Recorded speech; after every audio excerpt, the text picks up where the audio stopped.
Welcome to St. John's Update. I'm Tom Caron. We have exciting news and breaking news across the campus as students continue to excel. And despite all the challenges they have been through in the past year, they continue to find new ways to push boundaries and boldly go where no pioneers have gone before. We begin in the makerspace for robotics and engineering, where Dr. Tonelli has an update on both robotics and the Red Sox. Tom, thanks so much. It's so good to see you. Man, how about them Sox after those first 3 games? They're doing awesome. So are we. We are so grateful to be here in this makerspace. Mr. Zakira kept this school open, and these boys that you see all around here are making the most of it. They're going to the state championships. They've already won an Inspire Award. Behind here you see them working on the robot, and that robot is going to be contending for a state title. This is our robot for this year, for the Ultimate Goal Challenge. It uses these to intake rings, and it shoots those rings out of the back. At this section here, the ring comes through the back of our robot, and the goal is to pick up the robots and eventually shoot them through our launcher system. These 2 belts allow us to pull the ring into the robot and eventually up through our intake system. You've got some guys in the print room on that end of the building, and they are making some 3D printed parts for that robot.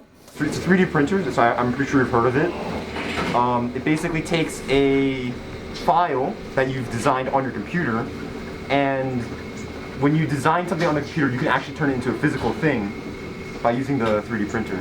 We also want to thank Mr. Coughlin and the Coughlin companies who are funding the team this year and next. I'm just writing a letter to Mr. Coughlin. He obviously sponsors us, so it's a big thing for us to, get in touch with him. He's been giving us internship and mentorship opportunities a lot.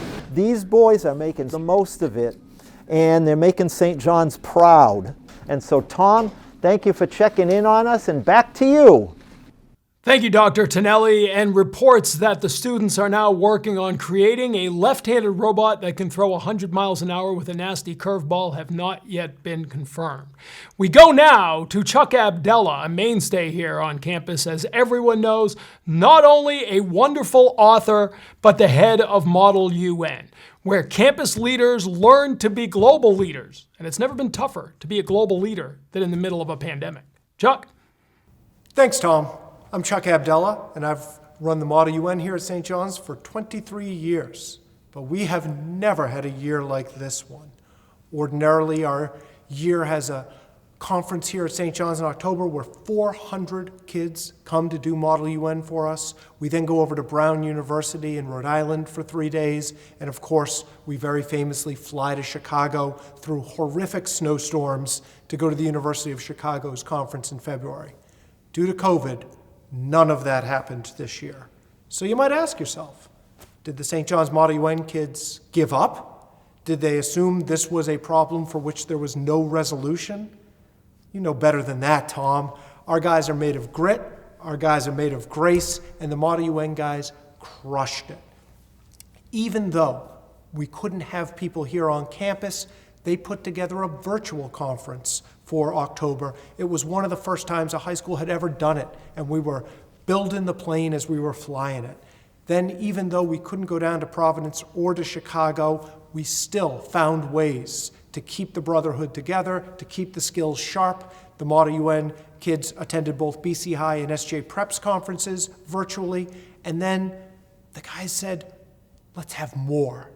And so what we did is we put together a series of crisis sessions. And for a couple of Saturdays, the Model UN students came here and took part in some crises put together by the officers. And today is the last Model UN of the year.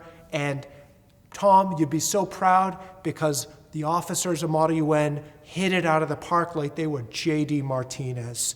They came here and we have put together an amazing day today, a day filled with pizza, a day filled with the transfer of authority to the new leaders of the club, a day where we'll honor our seniors, where we'll go through the history of our club, and a crisis that the students walking in don't even know what it is. It's going to get dropped on them at the beginning what their problem is they're going to solve. And so we're super proud of the Model UN kids this year. We're looking forward to better days ahead. much like Chris Sale coming back, we're hoping that next year is a better year for Model UN. Thanks for checking in, Tom. Back to you. Thank you, Chuck. Alex has asked you to save us a couple of pizzas. I also ask that you send Alex the bill for the pizzas when that is all said and done. There are athletics going on once again here at St. John's. So exciting to see the Pioneers back in action. Let's head over to Pioneer Field, where we are in the middle of a practice session for the freshman football team. Here's Pat White. Hey Tom, Pat White here on Pioneer Field. We're at freshman football practice right now. It's been a real rough year, I tell you, unusual year, but we're going to get 5 games in for these kids. Kids are working hard out here in the rain, but we're going to get after it and get after it real good. These guys are busting their tail, so we'll see you later on. Thanks, Tom. Thanks, Pat. Anybody else want to run through a wall right now for Pat White? And I know why generations of Pioneers have been doing just that, and he's molding the next great football group, even as we speak. Now, after a Pat White practice, we all need to relax a little bit, calm down, find our center. No better place to do that than a Kairos retreat. Carlton Galligan and the group continue to find ways to come together in the middle of all this global pandemic craziness. Let's check in on them now. Hi, Tom. I'm here in the J Theater in Founders Hall with the juniors and seniors who are on St. John's 32nd Kairos retreat. We brought Kairos to St. John's in the fall of 2007. Did our first one with just 16 people down in the village in Craigville on the Cape. We've done our Kairoses there all these years, but right now, of course, with coronavirus, we've had to adapt. And so here we are doing one on campus in person and with the students who have signed up for this one. But strangely, or maybe as a blessing, frankly, of the 21 Kairoses that I myself have now been on, this is probably one with the most powerful talks that I've seen senior leaders prepare. Hello everyone, my name is Quinn Shanahan and I'm a senior here at St. John's. As I'm sure many of you already know. So even in a difficult time, honestly, there have been a lot of graces here. Back to you, Tom. Thank you. Thanks, Carlton. Looks like an amazing retreat, and it is truly incredible how the entire campus has come together to find new ways to keep traditions going, even as the pandemic has forced us to reimagine everything. All right, that just about does it for this edition of St. John's Update. Alex hasn't asked you for money in more than 10 minutes now. I'm sure he's impatiently waiting for me on the stage.